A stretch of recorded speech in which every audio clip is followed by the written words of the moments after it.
മലയാളിയുടെ മനസ്സിലെ അർത്ഥദീർഘമായ ആ ദ്വയാക്ഷരം. മലയാളത്തിൻ്റെ MD വിട പറഞ്ഞു.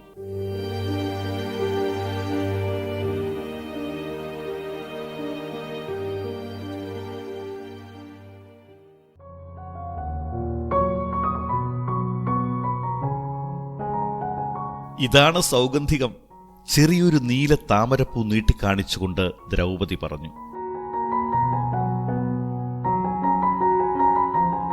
സാധാരണ പൂ തന്നെ, പക്ഷേ നല്ല സുഗന്ധം, അസാധാരണമായ സുഗന്ധം.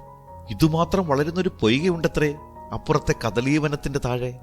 എനിക്കതിൽ അത്ര അത്ഭുതമൊന്നും തോന്നിയില്ല. ഹിഡിംബവനത്തിലൊരിടത്ത് ഇന്ദീവരങ്ങൾ മാത്രം വളരുന്ന ഒരു പൊയ്ക ഞാൻ കണ്ടിട്ടുണ്ട്. ഈ പൂവിന് വിശേഷ തരത്തിലുള്ള ഗന്ധമുണ്ട്. ശരിയാണ്, കുബേരന്റെ സ്ഥലത്തിനടുത്താണ് പൊയ്ക. ആരെയും പൂ പറിക്കാൻ സമ്മതിക്കാറില്ല. പ്രത്യേകം കാവൽക്കാരുണ്ട്. ഋഷിമാർ പറഞ്ഞ വിവരങ്ങളാണ്. ഗന്ധമാദനത്തിനടുത്താണ് സമ്പന്നനായ കുബേരന്റെ ഫലവൃക്ഷത്തോട്ടങ്ങളെന്ന് എനിക്കറിയാം. കുറെ പൂവ് കിട്ടിയാൽ പൂജയ്ക്കെടുക്കാം. പിന്നെ ആവശ്യം മനസ്സിലായെങ്കിലും ഞാൻ വലിയ താല്പര്യം കാണിച്ചില്ല. കാവൽക്കാർ ആരെയും കടത്തിവിടില്ല. അല്ലെങ്കിൽ നകുലനെയോ സഹദേവനെയോ അയക്കാമായിരുന്നു. ഞാൻ പോകണമായിരിക്കും. ഒരാഗ്രഹം തോന്നി. അർജുനനും ഇവിടെ ഇല്ലാത്ത സ്ഥിതിക്ക് പിന്നെ ആരോടാണ് പറയേണ്ടത്? എന്നെ മാറ്റി നിർത്തേണ്ട ആവശ്യമൊന്നും കണ്ടില്ല. യുധിഷ്ഠിരനെയും ദ്രൗപദിയെയും അവർ അകത്തുള്ളപ്പോൾ ഞങ്ങളാരും ശല്യപ്പെടുത്താറില്ല. 4-ാം മധുവിധുവിന് പ്രകൃതി ഭംഗിയുള്ള വനസ്ഥലികളാണ് വേണ്ടതെങ്കിൽ അതും ഈ പരിസരത്തിൽ സുലഭം.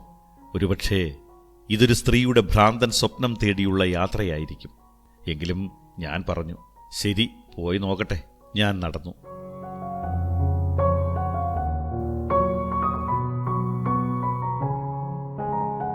അവസാനം പൊയ്ക കണ്ടപ്പോൾ നടന്നത് വെറുതെയായില്ല എന്ന് തോന്നി. ഹരിതമോഹനമായ ഒരു ജലാശയം മുഴുക്കെ കടും നീലപ്പൂക്കൾ, 1000 പൂക്കൾ. ബോധക്കേട് തോന്നും വിധം സുഗന്ധം വായുവിൽ കൊഴുത്തു നിന്നു. ആദ്യമൊന്ന് നീന്തി കുളിക്കണം, പിന്നെ കുറച്ച് പൂക്കളും പറിച്ചു മടങ്ങാം.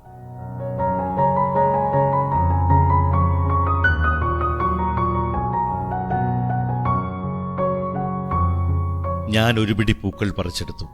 എന്നിട്ട് നകുലന്റെ പരിഹാസഭാവം അവഗണിച്ച് ദ്രൗപദിക്ക് നീട്ടി. അവൾ പൊയ്കയുടെ മനോഹാരിത ആസ്വദിക്കുമെന്നും എന്തെങ്കിലുമൊക്കെ പറയുമെന്നും ഞാൻ കരുതി. കയ്യിൽ വാങ്ങിയ പൂക്കൾ ഒന്നും മണപ്പിക്കുക പോലും ചെയ്യാതെ അവൾ യുധിഷ്ഠിരന് നീട്ടി. ചിലരുടെ വിഡ്ഢിത്തം കൊണ്ട് ആവശ്യമില്ലാതെ വഴി നടക്കേണ്ടി വന്നതിനെപ്പറ്റി എന്തോ പെറുപെറുത്തുകൊണ്ട് അദ്ദേഹം നടന്നു.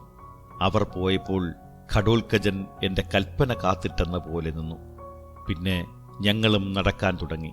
വഴിക്കൊരിടത്ത് ഉപേക്ഷിക്കപ്പെട്ട നിലയിൽ തണ്ടുകളോടുകൂടി ഒരു പിടി സൗഗന്ധിക പൂക്കൾ മണ്ണിൽ കിടക്കുന്നത് ഞാൻ കണ്ടു.